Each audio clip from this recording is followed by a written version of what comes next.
ملک تب نہیں کولیپس کرتے جب پیسے ختم ہو جاتے ہیں. ملک تب کولیپس کرتے ہیں جب آپشنز ختم ہو جاتی ہیں.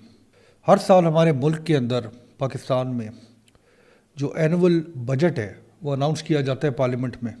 یہ جو عوام پاکستان ہے، ہمارے جیسے ملکوں کی عوام ہر جگہ اس کاغذ جس کو بجٹ کہتے ہیں اس کا ایک سنگل صفحہ پڑھے بغیر ہمیں یہ پتہ ہوتا ہے کہ اس کے اندر ہونے کیا جا رہا ہے. پیٹرول کی قیمتیں بڑھ جاتی ہیں، بجلی کی قیمتیں، الیکٹریسٹی کی قیمتیں بڑھ جاتی ہیں، نئے ٹیکس ایڈ ہو جاتے ہیں، امپورٹ ریسٹرکشنز لگا دی جاتی ہیں، قیمتیں تنخواہوں سے زیادہ تیزی سے بڑھ جاتی ہیں، زندگی پچھلے سال سے زیادہ مہنگی ہو جاتی ہے. کوئی بھی شخص جو ہمارے ملک پاکستان میں رہتا ہے یا ہمارے جیسے ملکوں کے اندر رہتا ہے وہ نہ بجٹ کو سمجھتا ہے، نہ اس کو پتہ ہوتا ہے کہ اس کے اندر لکھا کیا ہوا ہے. مگر ہم سب کو پتہ ہوتا ہے کہ اس کے اندر جو لکھا ہوا ہے اس کی وجہ کیا ہے، اور اس کی وجہ ہے IMF. کیونکہ deep down we all know what is happening. ہمیں ایک بات کی سمجھ آ گئی ہے، سم تھنگ ویری امپورٹنٹ، کہ ہمارے ملک کا بجٹ اسلام آباد میں نہیں لکھا جاتا، ہمارے ملک کا بجٹ اسلام آباد میں نیگوشیٹ کیا جاتا ہے. میرا نام عمران ہے اور میری سوچ میں خوش آمدید. یہ میری سوچ کی چوک پوائنٹ سیریز کا 5واں 5th حصہ ہے. 6 کہانیاں، 6 بنیادی نظام. سمجھنا اس لیے ضروری ہے کہ انہی چوک پوائنٹس پہ ملکوں کی تقدیر لکھی جاتی ہے، میری آپ کی تقدیر کے فیصلے کیے جاتے ہیں. یہ جو آج کی کہانی ہے یہ صرف ٹیکس اور مہنگائی کی کہانی نہیں ہے. آج کی کہانی پیسے کے اس نظام کی کہانی ہے جو فیصلے کرتا ہے کون سا ملک سانس لے گا اور کون سا ملک قسطوں پہ زندہ رہے گا. دس از دا فائنینشیل چوک پوائنٹ. ہم جو پاکستان میں رہتے ہیں، بلکہ ساری دنیا میں جو لوگ رہتے ہیں، ہم بینکوں سے روزانہ کی بنیاد پہ ڈیل نہیں کرتے. زیادہ تر لوگ، انفیکٹ آئی وڈ سے کہ پاکستان کے اندر 80 to 85% لوگ یا اس سے زیادہ لوگ ڈالرز نہیں ہوتے ہمارے پاس، نہ ہم نے ڈالرز گھروں میں دبا کے رکھے ہوئے ہوتے ہیں. ہم لوگوں کو یہ جو سوئفٹ کا سسٹم ہے اس کی سمجھ نہیں. ہمیں جو بانڈز کے بارے میں ٹی وی پہ بات کی جاتی ہے کہ حکومت پاکستان نے بانڈز فلوٹ کر دیا یا یورو بانڈ فلوٹ کر دیا، ہمیں اس کی بھی سمجھ نہیں ہے. مگر ہمیں یہ جو بجٹ پریزنٹ کیا جاتا ہے پارلیمنٹ میں یہ بڑی اچھی طرح سے سمجھ آتا ہے، کیونکہ اس بجٹ کے اندر یہ جو فائنینشیل چوک پوائنٹ ہے یہ ویزیبل ہو جاتا ہے، یہ واضح ہو جاتا ہے. وہ لوگ جو فائنینس کی دنیا سے تعلق نہیں رکھتے، پاکستان کے اندر الٹریسی بہت زیادہ ہے، وہ یہ سوال پوچھتے ہوں گے کہ اس کی کیا وجہ ہے کہ لوگ جو ہمارے ملک کے اندر رہتے ہیں آلریڈی پسے ہوئے ہیں اکنامکلی، تو پھر ہر سال ٹیکسز کیوں بڑھا دیے جاتے ہیں. یہ جو ڈیولپمنٹ ہوتی ہے ملک کے اندر، انفراسٹرکچر ڈیولپمنٹ، اس کو کیوں روک دیا جاتا ہے، اور یہ جو قرضے ہم نے لیے ہوئے ہیں ان کی قسطوں کو کیوں پرائرٹائز کیا جاتا ہے، ان کو کیوں زیادہ اہمیت دی جاتی ہے. ہمارا جو ملک ہے، ہمارا جو اسٹیٹ ہے، یہ ہر وقت ڈالرز کی باتیں کیوں کرتے ہیں. ہمارے جو منسٹرز ہیں وہ ہر وقت ڈالرز کا رونا کیوں روتے ہیں، حالانکہ ملک کے اندر اگر آپ عمومی طور پہ دیکھیں تو ایسے لگتا ہے کہ اکنامک ترقی ہو رہی ہے، ایسے لگتا ہے کہ ایکسپورٹس کے اندر بھی تھوڑی سی بہتری آتی ہے. اس پوائنٹ کو سمجھنے کے لیے، اس ڈالر گیم کو سمجھنے کے لیے تھوڑا سا ہمیں زوم آؤٹ کرنا پڑے گا، ایموشنلی نہیں، اسٹرکچرلی. ماڈرن دنیا کے جو ملک ہیں آج کے زمانے میں وہ کیش پہ نہیں چلتے، وہ ایکسیس پہ چلتے ہیں. Access to foreign currency, access to global payment systems, access to debt market یعنی قرضے کا access, trade settlements and capital flows. ایک ملک کے اندر لوگ بھی ہوتے ہیں، ہر ملک کے اندر زمینیں بھی ہوتی ہیں، فیکٹریاں بھی ہوتی ہیں، ایگریکلچرل بھی ہوتا ہے، گروتھ بھی ہوتی ہے ہر ملک کے اندر.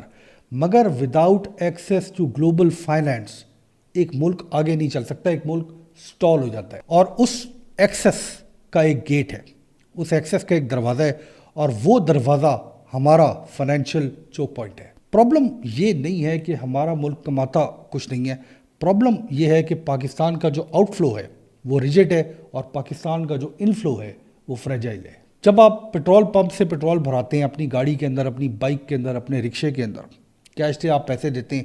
اسی طرح جب آپ کا ملک امپورٹ کرتا ہے تیل کو، پیسے دینے پڑتے ہیں. یہ جو مس میچ ہے ہماری کہانی کے اندر، یہ ڈپینڈنس کریٹ کرتا ہے، اور یہ جو ڈپینڈنس ہے اس مس میچ کی وجہ سے وہ نیگوشیشن کریٹ کرتی ہے. اور اس ڈپینڈنس نیگوشیشن کی گیم کے اندر IMF انٹر ہوتا ہے، ولن کے طور پہ نہیں، سیویئر کے طور پہ نہیں، بلکہ ایک فائر فائٹر کے طور پہ. ایک ایسا ادارہ جو ملکوں کے اندر اکنامک آگ جو لگی ہوئی ہوتی ہے اس کو ٹھنڈا کرنے کے لیے. آئی ایم ایف کا جو مقصد ہے وہ نہ آپ کا ملک بنانا ہے نہ آپ کا گھر بنانا ہے. اس کا صرف مقصد یہ ہے کہ آپ کے گھر میں آپ کے ملک میں آگ لگی ہوئی ہے اور اس کو ٹوٹل تباہی سے بچانے کی کوشش کرنا ہے. مگر جو پانی آئی ایم ایف ڈالتا ہے آپ کے ملک کے اندر اکنامک آگ کے اوپر، اس کے اندر کنڈیشنز ہوتی ہیں. سبسڈیز کو کاٹ دو، یعنی اگر غریب کو کسی قسم کی سبسڈی ملتی ہے اپنے بجلی کے بل میں، اپنے پیٹرول کے بل کے اندر، اس کو کاٹ دو اپنے گیس کے بل کے اندر. اور ٹیکسوں کو بڑھا دو، کرنسی کو فری فلوٹ کر دو. آپ کی کرنسی چاہے تباہ و برباد ہو جائے، کرنسی کو مینیپولیشن کرنا بند کر دو. اور پیسے جو خرچ ہوتے ہیں انفراسٹرکچر کے اوپر، ہاسپٹلس کے اوپر، سڑکوں کے اوپر، اس کو کنٹرول کرو. اس کی کوئی ضرورت نہیں ہے. کیوں؟ کیونکہ آئی ایم ایف کا کام آپ کو، مجھے، عوام کو، انسانوں کو کمفرٹیبل کرنا نہیں ہے. اس کا کام صرف یہ ہے کہ جو گلوبل سسٹم ہے، جو پوری دنیا کا فائنینشیل سسٹم ہے، اس کو ڈیفالٹ سے بچانا، اس کو سٹیبل رکھنا. اس کو نہ آپ کی پرواہ ہے نہ آپ کے ملک کی کوئی پرواہ ہے. Stability in global financial system means only one thing: no sudden exits. اور یہاں پہ جو ساؤتھ ایشیا کی کہانی ہے یہ انکمفرٹیبل ہو جاتی ہے. پاکستان جیسے ملک آئی ایم ایف کے لوپ میں اس لیے نہیں ہوتے کیونکہ ہمارے اوپر کوئی ایکسٹرنل پریشر ہوتا ہے. ہم اس لیے ہوتے ہیں کہ اگر ہم اس سسٹم کو ایگزٹ کر دیں، گلوبل فائنینشیل سسٹم کو اگر ہم ایگزٹ کر دیں تو یہ انتہائی مہنگا پڑے گا ہمیں. مثال ہم آپ کو دیتے ہیں رشیا کی، مثال ہم آپ کو دیتے ہیں ایران، وینزویلا، نارتھ کوریا کی. زندگی ویسے ان ملکوں کے اندر بھی چلتی ہے. ان ملکوں کے اندر جو سسٹم ہے وہ بھی اڈیپٹ کر گئے. مگر جو قیمت ہے آئسولیشن کی، the cost of isolation, sanctions, restricted trade اور پرماننٹلی لوورنگ لیونگ سٹینڈرڈز، جو انسان ان ملکوں کے اندر رہتے ہیں، نہ وہ اس آزادی سے رہتے ہیں نہ وہ ان لیونگ سٹینڈرڈ سے رہتے ہیں جس طرح ہم اپنے ملک کے اندر رہتے ہیں. یہ جو ملک ہیں انہوں نے اسکیپ نہیں کیا سسٹم کو، انہوں نے قیمت ادا کی اس سسٹم کو ڈیفائی کرنے کی، اس سسٹم سے باہر نکلنے کی. زیادہ تر ویسے ان 4-5 ملکوں کے علاوہ جو دنیا کے ملک ہیں وہ ایک مختلف قسم کی کیلکولیشن کرتے ہیں. وہ کیلکولیٹ یہ کرتے ہیں کہ مینجڈ پین، ایسا درد جس کو مینج کیا جائے، ٹوٹل رپچر یعنی تباہ و بربادی سے بہتر ہے. اس وجہ سے نہیں کہ ان کو یہ پتہ ہوتا ہے کہ کوئی اور طریقہ نہیں ہے، کوئی آلٹرنیٹیو نہیں ہے ایگزٹ کرنے کا. اس وجہ سے کہ اگر آپ ایگزٹ کر جائیں سسٹم کو تو ملکوں کے اندر جو آرڈنری لوگ ہوتے ہیں، عام عوام ہوتی ہے، سب سے پہلے وہ سفر کرتے ہیں. اب اس ساری کہانی کے اندر جو کرپشن کا پہلو ہے جس کے اوپر ہم بہت بات کرتے ہیں کہ ساؤتھ ایشیا کے اندر، ساری دنیا کے اندر جہاں پہ اسٹیٹ کمزور ہوتا ہے، پیسے کم ہوتے ہیں، وہاں پہ کرپشن بہت زیادہ ہو جاتی ہے. کرپشن کے اوپر ذرا پراپرلی بات کر کے دیکھتے ہیں. Corruption is not the cause of the financial Chowk point. Financial Chowk point corruption کی وجہ سے نہیں ہوتا. Corruption is how the financial Chowk point is ڈومیسٹیکیٹڈ. جب کنٹریز کے اندر، ملکوں کے اندر ایکسپورٹ کم ہو جاتی ہے، خرچہ بڑھ جاتا ہے، سسٹم جو ہے وہ کولیپس ہونے لگتا ہے، تو اس کو ڈومیسٹیکیٹ کر دیتی ہے کرپشن. گلوبل سسٹم کے اندر جو چوائس ہے وہ ریسٹرکٹیڈ ہوتی ہے. جو ایلیٹس ہوتے ہیں ان ملکوں کے اندر، یہ جو آئی ایم ایف لوپ کے اندر ہوتے ہیں، وہ ان ریسٹرکشنز کے اندر رہنا سیکھ جاتے ہیں. کیپٹل کنٹرول جب ٹائٹ کیا جاتا ہے تو جن لوگوں کے پاس ایکسیس ہوتا ہے، جن لوگوں کے پاس انفارمیشن ہوتی ہے، پیسہ ہوتا ہے، وہ اپنے پیسے کو ادھر ادھر موو کرنا شروع کر دیتے ہیں اس سسٹم کے کنٹرول یا بند ہونے سے پہلے. جب ٹیکس پڑتے ہیں تو ایسے لوگوں کے لیے، ایلیٹ کے لیے ایگزیمپشنز آہستہ آہستہ نظر آنا شروع ہو جاتی ہیں. ان پہ بات کوئی نہیں کرتا مگر ان لوگوں کو ایگزیمپشنز مل جاتی ہیں.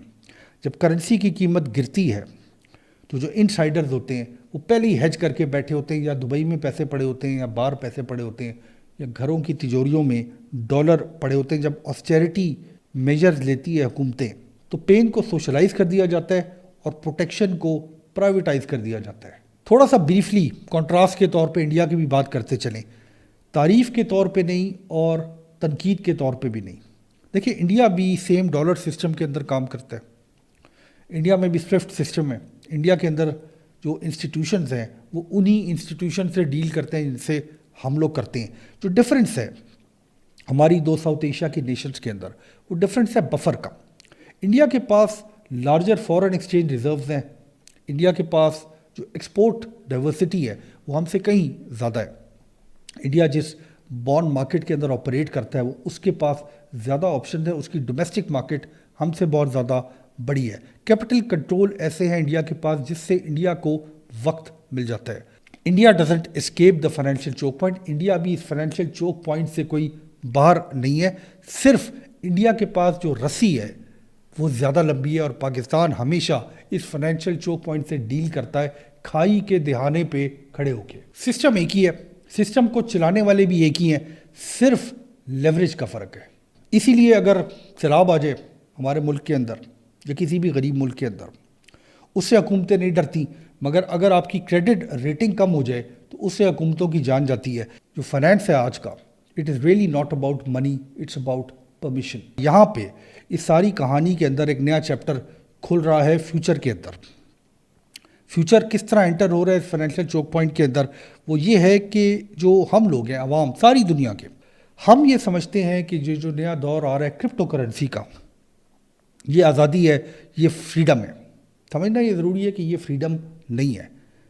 ملکوں کے لیے یہ فریڈم نہیں ہے. انسان البتہ جو لوگ ہیں عوام ہیں, ہم یہ سمجھتے ہیں کہ اگر ہم کرپٹو کے اندر کام کریں گے, کوئی ریگولیشن نہیں ہے, کوئی اس کو کنٹرول نہیں کر رہا, تو ہم فائنینشلی آزاد ہو سکتے ہیں. اگر انسان آزاد ہو سکتا ہے تو ملک کیوں نہیں آزاد ہو سکتے. مگر ہم آپ کو سمجھاتے ہیں کہ کرپٹو از این اسکیپ ہیچ فار انڈیویجولس. اسٹیٹس جو ہوتے ہیں وہ اسپتالوں کو, آرمیز کو, پینشنز کو, امپورٹس کو بٹ کوائن کے اوپر نہیں چلا سکتے. مگر ڈیجیٹل سسٹم جو ہے جو ڈیولپ ہوتا جا رہا ہے وہ اسپیشلی غریب ملکوں کو یہ سمجھانے کی کوشش کر رہا ہے, جو انتہائی زیادہ ضروری ہے, کہ یہ جو پیمنٹ سسٹمز ہیں ساری دنیا کے, ایک پاسبلٹی ہے کہ ان کو ری ڈیزائن کیا جا سکے. سیٹلمنٹ جو ہے, جو اکاؤنٹ سیٹلمنٹس ہیں, جو پیمنٹ کی سیٹلمنٹس ہیں, ان کو ضروری نہیں ہے کہ آپ ہمیشہ ویسٹرن بینکنگ سسٹم سے کریں, اور جو الٹرنیٹیوز ہیں وہ ایگزسٹ کرتے ہیں, ان پہ کام کیا جا رہا ہے, مگر ان الٹرنیٹیوز کے اوپر چلنے کی بھی ایک اور قیمت ہے. فیوچر جو ہے وہ شاید فریگمنٹڈ فائنینس کا فیوچر ہے. Blocs, corridors, bilateral settlements, state controlled digital currencies. جی جو بٹ کوائن وغیرہ ہے ان کو کوئی کنٹرول نہیں کرتا, مگر شاید دنیا کے وہ ملک جو اس ریس میں پیچھے رہ گئے ہیں ایونچولی وہ اسٹیٹ کنٹرولڈ ڈیجیٹل کرنسیز کے اوپر کام کریں. نیشنز کو سانس لینے کی جگہ چاہیے, اور ہوگا یہ کہ جب نیشنز ڈیجیٹل کرنسی کو کنٹرول کرنے کی کوشش کریں گے تو جو انڈیویجولز ہیں ان کی فریڈم ضبط ہو جائے گی اس پروسیس کے اندر. یہ ایک نیا چوک پوائنٹ ہے جو آہستہ آہستہ خاموشی سے بن رہا ہے. It's forming quietly. آج یہ چوک پوائنٹ واضح نہیں ہے. آج جو فائنینشیل چوک پوائنٹ ہے وہ انٹرنسڈ ہے دنیا کے گلوبل فائنینشیل سسٹم کے اندر. یہ جو نیا فریگمنٹڈ فائنینس کا چوک پوائنٹ ہے, اس کے اوپر ظاہر ہے ہم بات کریں تو کوئی کام بھی کر رہا ہوگا. آئندہ آنے والے وقت کے اندر ہو سکتا ہے کہ ہم اس کے اوپر بھی پراپرلی بات کریں.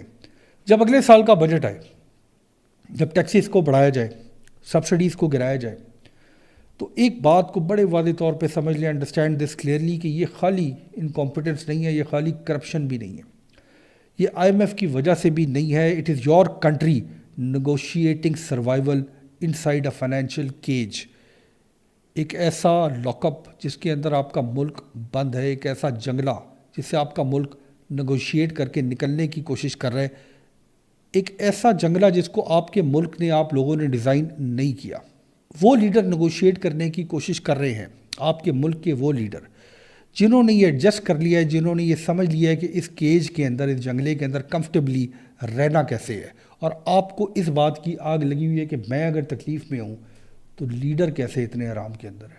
ٹریجڈی ہمارے جیسے ملکوں کی یہ ہے کہ ہم اپنے جنگلے کو, ہم اپنے کیج کو کبھی بڑا ہی نہیں کر سکے, ہم اپنے آپ کو کبھی بریدنگ سپیس ہی نہیں دے سکے. Countries do not collapse when banks shut down. ملکوں کے اندر بینک بند ہو جائیں تو ملک بند نہیں ہو جاتے. ملک تب کولیپس کر جاتے ہیں جب ملکوں کے پاس چوائسیز ختم ہو جاتی ہیں. The financial choke point is not about poverty, it's about sovereignty under debt. یعنی آپ کے ملک کے اندر فیصلہ کرنے کی طاقت, آپ کے ملک کی سوورینٹی قرضے کے باوجود آپ کے ہاتھ میں, آپ کے لیڈروں کے ہاتھ میں کتنی رہ گئی ہے. آپ کو ایک بات سمجھاتے چلیں, آخر میں آپ کو ایک بات بتاتے چلیں. ملک جو ہیں وہ اس ڈیٹ سائیکل سے بچ نہیں سکتے.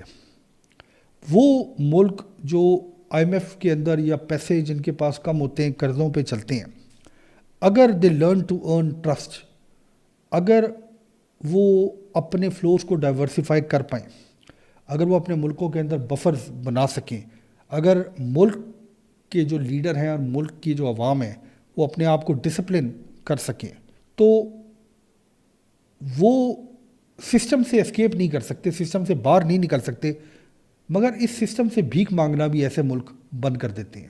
This was the financial Chowk point, جہاں بجٹس کو لکھا جاتا ہے، ہمارے آپ کے انسانوں کے فیوچر کے فیصلے کیے جاتے ہیں، ہمارے ملک کے فیوچر کی قیمت لگائی جاتی ہے، اور جہاں پہ ملک خاموشی سے ڈیسائیڈ کرتے ہیں، خاموشی سے یہ فیصلے کرتے ہیں کہ ہم قرضے کی تلوار کے نیچے کتنا عرصہ سروائیو کر سکتے ہیں۔ بہت شکریہ۔